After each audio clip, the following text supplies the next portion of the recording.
बिस्मिल्लाहिर्रहमानिर्रहीम, अस्सलाम वालेकुम। यूट्यूब चैनल में खुश आमदीद। प्रोग्राम ख़बर ये है में आपके साथ मुदस्सर इकबाल, और आज हम जिस टॉपिक के ऊपर बात करने जा रहे हैं वो हाल ही में आमद नूरानी जो फैक्ट फोकस के नाम से एक इदारा चला रहे हैं, उसके ऊपर उन्होंने जस्टिस साकिब निसार की जो ऑडियो अपलोड की है और उनकी स्टोरी थी कि जिसमें जस्टिस साकिब निसार साहब वो सुनाई देते हैं ये कहते हुए कि इदारों की तरफ से ये हुक्म है कि 2018 के इलेक्शन के अंदर नवाज शरीफ और मरियम नवाज साहिबा को जो है वो जेल के अंदर रखा जाए और इनको जो इलेक्शंस हैं उनमें एक्टिवली पार्टिसिपेट ना होने दिया जाए। इसमें कितनी सदाकत है इसके हवाले से बात करते हैं, और अदारों को क्या इसमें इन्वॉल्व किया जा रहा है, उनको कंट्रोवर्शियल बनाया जा रहा है, उसके हवाले से बात करने के लिए मौजूद हैं जनाब एडवोकेट मोहम्मद अरसलान हैदर गोंदल साहब। उनसे बात करते हैं। जी अरसलान साहब, हमें ये बताइएगा कि ये जो ऑडियो लीक की गई है जिसमें justice ex chief justice of Pakistan justice Saqib Nisar sahab को सुनाया गया है कि वो कह रहे हैं कि इदारों की तरफ से ये ऑर्डर है कि नवाज शरीफ और मरियम नवाज साहिबा को जेल के अंदर रखा जाए, इसमें कितनी सदाकत है? बिस्मिल्लाहिर्रहमानिर्रहीम। सबसे पहले तो अस्सलाम वालेकुम मुदस्सर साहब, कैसे हैं? जी ठीक है, उम्मीद करता हूँ अल्लाह ताला आपको खैरियत से रखे। जी बहुत शुक्रिया। मुदस्सर साहब, जैसा कि आपने इस क्वेश्चन में एक पॉइंट को राइज़ किया कि जो बेसिकली आजकल एक ऑडियो रिलीज़ हुई है सोशल मीडिया के थ्रू रिलीज़ हुई है, बाकी चैनल्स ने उसे बड़ा उठा के हाइप क्रिएट कर दी। जी जी बिल्कुल।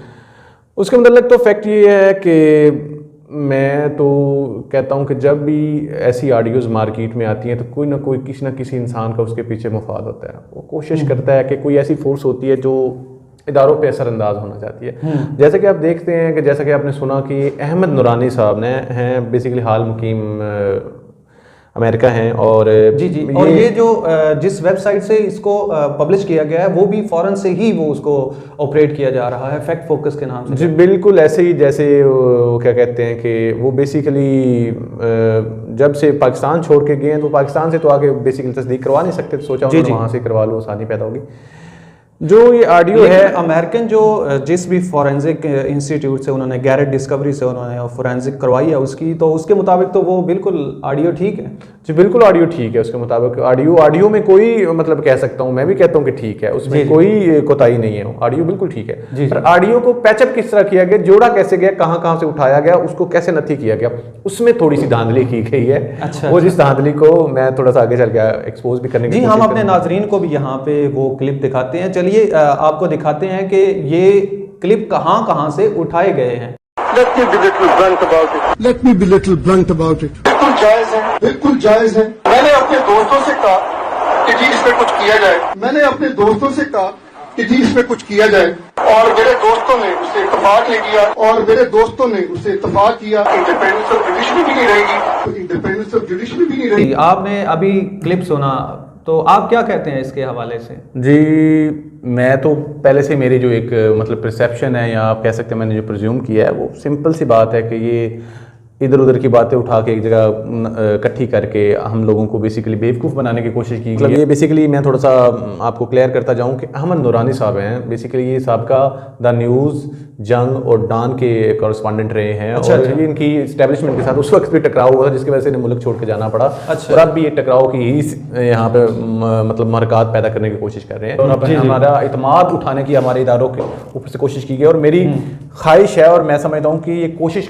बल्कि ये करना चाहिए, सुप्रीम कोर्ट ऑफ पाकिस्तान को इसके ऊपर सोमोटो एक्शन लेके इसके ऊपर एक्शन लेना चाहिए, ताकि दूध का दूध पानी का पानी, क्योंकि इससे उनके इदारे की साख मुतासर हो रही है। उनके एक साबका चीफ पे बहुत बड़ा एलिगेशन लगाया जा रहा है कि अच्छा, मेरा सवाल यही है कि क्या ये सिर्फ साकिब निसार साहब के ऊपर अटैक था या ये हमारे पूरे जुडिशियल सिस्टम के ऊपर अटैक था? सर ये बेसिकली इस जमात का वतीरा है, जुडिशियल सिस्टम के ऊपर भी अपने मुफाद में अटैक करती है, एस्टेब्लिशमेंट के ऊपर भी अपने मुफाद में अटैक करती है। जैसा कि आप जानते हैं जस्टिस क्यूम साहब के साथ जो शहबाज शरीफ की ऑडियो लीक हुई, उसके बाद आपको 1997 का एक वाक़या याद होगा जब chief justice of Pakistan justice Sajjad Shah साहब के सर में जूते इन्होंने मारे थे जाके। ठीक है, ये तो बेसिकली इनका वतीरा है, अपने मुफाद को पाने की खातिर ये किसी हद तक भी जा सकते हैं, या आप ये अपने कपड़े उतारने में तो मास्टर हैं, आपके भी उतार सकते हैं। सो मेरी इल्तमास है चीफ जज Pakistan, chief justice of Pakistan से इसके ऊपर फौरन एक्शन ले, सोमोटो ले, ताकि ये लोग दोबारा ये काम ना करें। इसकी जो हाइप क्रिएट की जा रही है ये ख़त्म की अच्छा, जाए। एक और बात कि ये जो जब ये ऑडियो लीक की गई है, जब इसके साथ ये पूरी स्टोरी लगाई गई है फैक्ट फोकस के ऊपर, तो मज़े की बात है कि इसमें जो टैग्स यूज़ किए गए हैं वो सारे आर्मी को टैग किया गया है। तो इसके मतलब क्या ये अदारों के दरमियान एक तसादम क्रिएट करने का भी ये इनका इरादा? सर ये डेफिनेटली इदारों को लड़ाने की कोशिश थी, और अल्लाह का शुक्र है कि हमारे इदारे समझ बूझ वाले हैं, वो तहकीकात के बाद बात करते हैं। पर मैं समझता हूँ यहाँ पे थोड़ी सी हमारे इदारों की नेग्लिजेंस है, जो ऐसे सांपों को छोड़ देते हैं जो बाहर जाके भी हमें डसने की कोशिश करते हैं। हमें ऐसे सांपों को कुचलना चाहिए, वरना जब तक हम कुचलेंगे नहीं, ये हमें ही काटेंगे। सर ये जो इदारे हैं ये स्टेट ओरिएंटेड हैं, ये किसी की मिल्कियत तो है नहीं। जी बिल्कुल ठीक है। ठीक है जी। और इन इदारों के दरमियान जब आप तसादुम क्रिएट करने की कोशिश करते हैं या क्रिएट करते हैं, आप शायद अपने ज़ाती मुफाद के लिए कर रहे हों, लेकिन इससे नुकसान जो होता है वो स्टेट का होता है। आप इसके हवाले से क्या कहते हैं? सर बेसिकली अगर हम ये तो चीज़ समझें तो आज हमारे मुल्क के हालात ये ना होते, ना हम इस नहज पे होते, ना हमें ये करना पड़ता। पर क्या करें, जो सियासत हमारे मुल्क में होती है वो अपनी मादियत प्रस्ती को तकवीत देने के लिए की जाती है। अपने आप को इस मुल्क के लिए कोई इंसान गिरवी नहीं रखता। इस मुल्क को अपने मुफाद के लिए हम सब कोशिश करते हैं कि गिरवी रखें, ठीक है। इसके लिए कभी हमने कोशिश नहीं की इसकी डिवोशन, इसके लिए हम मेहनत करें, इसे तरक्की याफ्ता बनाए, जो हमारे कायद का एक ख्वाब था कि पूरी दुनिया के ऊपर राज करेगा। फिलहाल तो ये हालात हैं, जब कोई इंसान कोशिश की करने की करता है तो हमारे अपने लोग उनकी टांगें खींचना शुरू कर देते हैं। जहाँ तक हमारे इदारों की बात है, इन वीडियोस ने हमारी जितनी जागनसाई की है दुनिया में, आप स्पेशली इंडिया को बड़ा मौका मिला है कि हमारे अदलिया के ऊपर सवालिया निशान खड़ा कर दिया है। अदलिया के हर फैसले के ऊपर सवालिया निशान खड़ा कर दिया है, चाहे उन्होंने गलत किया है या सही किया है, ठीक है। मामलात इस हद तक खराब हो गए हैं कि लोगों का इत्मीनान उठ रहा है, और ये इत्मीनान उस वक्त ही बहाल होगा जब ये हमारे अदलिया, हमारी इस्टेब्लिशमेंट एक्शन लेंगे और ऐसे कल्प्रिट्स को पकड़ेंगे और उन्हें सजा देंगे। जैसा कि 2-3 दिन पहले मौलाना फजलुर रहमान ने जो है वो प्रेस कॉन्फ्रेंस की और उसमें उन्होंने आगे का लाया अमल PTM का बताया कि हम क्या करने जा रहे हैं। जब उनसे सवाल किया गया कि आप अगर ये जो बिल है EVM का या इसके हवाले से जो बिल आए हैं, आप इनको अगर कबूल नहीं करते, एक्सेप्ट नहीं करते, तो आप अदालत में क्यों नहीं जाते? तो उनका ये बयान था कि अदालतों का तो हाल आप देख रहे हैं कि अदालतों के जो जजेस हैं उनका वो क्या कह रहे हैं या क्या कर रहे हैं, या हमारे इदारे किस तरह चल रहे हैं। जब हमारे पॉलिटिशियंस या हमारे जो मुक़्तदर हल्के हैं अगर वो इस तरह की बातें करेंगे तो आम आवाम जो है उनका अपने इदारों के ऊपर कितना यकीन रह जाएगा? सर असल मसला ये है, मौलाना फजलुर रहमान साहब के मुतल्लिक़ तो मैं एक बात कहूँगा, वो PTI के जो चेयरमैन है उन्हें कहते हैं, वो जब भी अक्सर एहतजाज होता था या जलसा तो डीजल का नाम लिया जाता था तो सबसे बड़ा नारा उनके खिलाफ लगता था। बेसिकली मौलाना फजलुर रहमान तो हमारे वो क्या कहते हैं कि मुल्क में एक ऐसी जोंक हैं या ऐसी धीमक हैं जो बेसिकली इनकी जड़ों को चाटने की कोशिश करती रही है और कर भी रही है। ये लोग वो मुफाद पर अनासर हैं जो अपने मुफाद के लिए मुल्क भी तोड़ सकते हैं, ठीक है। और जहाँ तक मौलाना फजलुर रहमान की बात कर रहे हैं तो उनकी चीखें तो उस दिन से निकलना शुरू हो गई थी जिस दिन से उनसे उनका वो मुझे बंगला नंबर नहीं याद, शायद आपको पता हो, 26 था बंगला नंबर मिनिस्टर एवेन्यू में, या पता नहीं 25 था, सबसे लिया उस दिन के वो जान के दुश्मन हुए पड़े हैं। और मौलाना फजलुर रहमान की कोई क्रेडिबिलिटी ही नहीं है, ही इज़ नथिंग, वो कुछ भी नहीं है। बेसिकली वो एक फड़फड़ाता हुआ वो परिंदा है जो अपने आखिरी सांसों पे वो काटने की कोशिश कर रहा है, पंजे दिखा रहा है, पर उनके नाखन भी खत्म हो चुके हैं। अच्छा सर, एक और जो सवाल उभरता है जब इस तरह की वीडियोज़ आती हैं तो कुछ वकला साहिबान जिनको हम देखते हैं कि जब जजेस की इफ्तिखार हुसैन चौधरी की रेस्टोरेशन के हवाले से जब तहरीक चल रही थी तो उसमें बड़े सरगर्म वो लोग थे और उन्होंने जजेस की बहाली में इंतहाई अहम किरदार अदा किया है, लाइक अली अहमद कुर्द। तो आजकल वही लोग हमें अदालतों के साथ खड़े हुए नज़र नहीं आते बल्कि पॉलिटिकल पार्टीज़ के साथ है और उनके बयानिया के साथ खड़े हुए नज़र आते हैं। तो आप ऐसे लोगों को किस तरह देखते हैं कि क्या ये लोग खुद हमारे अदालती निज़ाम को जो है वो सवालिया निशान उनके ऊपर नहीं बना रहे? सर जहाँ भी ज़्यादा ताजर इकट्ठे हो जाएंगे ना तो ये तो एक क्लियर सी बात है कि वहाँ पे कुछ ना कुछ बेचने की कोशिश की जाएगी, ठीक है। और जब ताजर अपना माल अंबारते हैं, गिराते हैं, तो उसके ऊपर मक्खियाँ भी आना शुरू हो जाती हैं और कुछ मुफाद परस्त अनासर भी आके उसके दाना दुनका लेने की कोशिश करते हैं। अली अहमद कुर्द साहब ने बड़ी इज़्ज़त कमाई थी और इस जुडिशल निज़ाम को इस्टेब्लिश करने के लिए कमाई थी।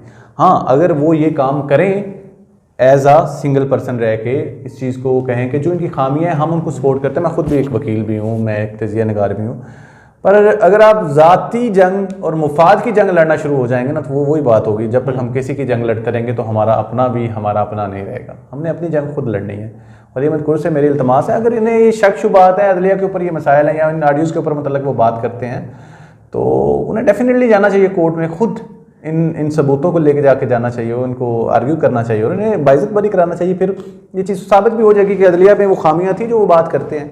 अगर सिर्फ उन्होंने भी माइक के ऊपर आके शोर मचाना है या माइक को गिराना है शहबाज शरीफ की तरह जज्बाती अंदाज में, तो मैं उनसे इल्तमास करता हूँ कि अपनी भीड़ में दूसरे वकला को ना ख़राब करें, क्योंकि हर वकला का अपना अपना स्टांस है, हर वकील अपने अपने स्टांस पे कर रहा है, मेरा अपना स्टांस है। जो लोग अपने मुल्क के लिए सिंसेर हैं वो कभी किसी की भीड़ चाल का हिस्सा नहीं बनेंगे, और मैं तमाम दोस्तों से अपील करता हूँ कि अपने लिए, अपने मुल्क के लिए काम करें। अच्छा, अली अहमद कुर्द जैसे लोग जिन्होंने तहरीक चलाई और बड़ी ही उन्होंने एक्टिवली पार्टिसिपेट किया, और उसके बाद हम देखते हैं कि वो लोग जिन्होंने इफ्तिखार चौधरी की बहाली के लिए जिन वकला ने भी तहरीक चलाई है, तो वो आज हम देखते हैं कि वो वकला अरबों में खेल रहे हैं और बाकी वकला जो हैं वो बेचारे उसी तरह खज्जल हो रहे हैं। सर मसला ये है ना, वो बात आपने मेरी मुंह की बात छीन ली है। पॉलिटिक्स पैसा बनाने के लिए इस मुल्क में की जाती है, चाहे वकला की पॉलिटिक्स हो, चाहे बाहर की पॉलिटिक्स हो, कहीं पे भी हो, पैसा बनाने के लिए की जाती है। जब आप सिंसेरिटी शो करते हैं ना अपने मुल्क के साथ, तो फिर आप पैसे नहीं बना सकते हैं। अच्छा सर, अब हम अपने एंडिंग की तरफ चलते हैं, तो अब वे फॉरवर्ड क्या है? आप क्या समझते हैं कि ये वीडियो जब लीक हो गई, ऑडियो आ गई है, तो इसके बाद अब क्या करना क्या चाहिए? सर मैं तो अपने मुख्तदर हलकों को, अपनी मोहतरम मुअज़्ज़ज़ अदलिया को मतलब रिक्वेस्ट करूँगा, इल्तमास करूँगा कि खुदारा अपने अदारों का मुज़ायका खेज़ लतीफ़ा मत बनने दें इन लोगों के हाथों। वजह यह है कि ये लोग अपने मुफाद के लिए हमारे मुल्क को तबाह करने की कोशिश कर रहे हैं, और जहाँ तक जो ऑडियो वीडियो आपके ऊपर आए तो आपको डेफिनेटली उसको क्लियर करना चाहिए। मैं समझता हूँ चीफ जस्टिस ऑफ पाकिस्तान को इसके ऊपर 100 मीटर एक्शन लेके इसकी खुद वेरिफिकेशन करवानी चाहिए। हम क्यों किसी के ऊपर यकीन करें? अगर कल्प्रेट हों तो डेफिनेटली फिर मियां नवाज शरीफ साहब बेगुनाह है और उन्हें आज़ाद करना चाहिए। अगर कल्प्रेट वो नहीं है, ये झूठी वीडियो है, तो ताकि फिर जिन लोगों ने ये काम किया और जिन लोगों ने इन्हें सपोर्ट किया है, उन्हें इबरत का निशान बनाना चाहिए। चाहे वो मीडिया चैनल है, चाहे वो मीडिया हाउस है, चाहे वो पॉलिटिशियन है, जिस बंदे ने भी इस केस के ऊपर सियासत की है उसको लटका देना चाहिए। अगर ये झूठ पे मबनी है, अगर सच पे मबनी है, तो फिर मेरी इल्तमास है कि मियां नवाज शरीफ को रिलीफ देना चाहिए और उन्हें आज़ाद करना चाहिए, क्योंकि जो मुल्क अपने फैसले आज़ादी से नहीं कर सकते वो तरक्की नहीं कर सकते। नाजरीन, इसी बात के साथ हम इजाज़त चाहेंगे। जैसे एडवोकेट साहब कह रहे हैं कि जब इदारे खुद मुख्तार नहीं होंगे तो उस वक्त तक आपके मुल्क जो है वो उसकी खुद मुख्तारी जो है वो दाव पर लगी रहेगी। तो अल्लाह आपका हामी और नासर रहे। हमारे चैनल को सब्सक्राइब कीजिए, वीडियो को लाइक कीजिए और शेयर कीजिए। अल्लाह हाफ़िज़।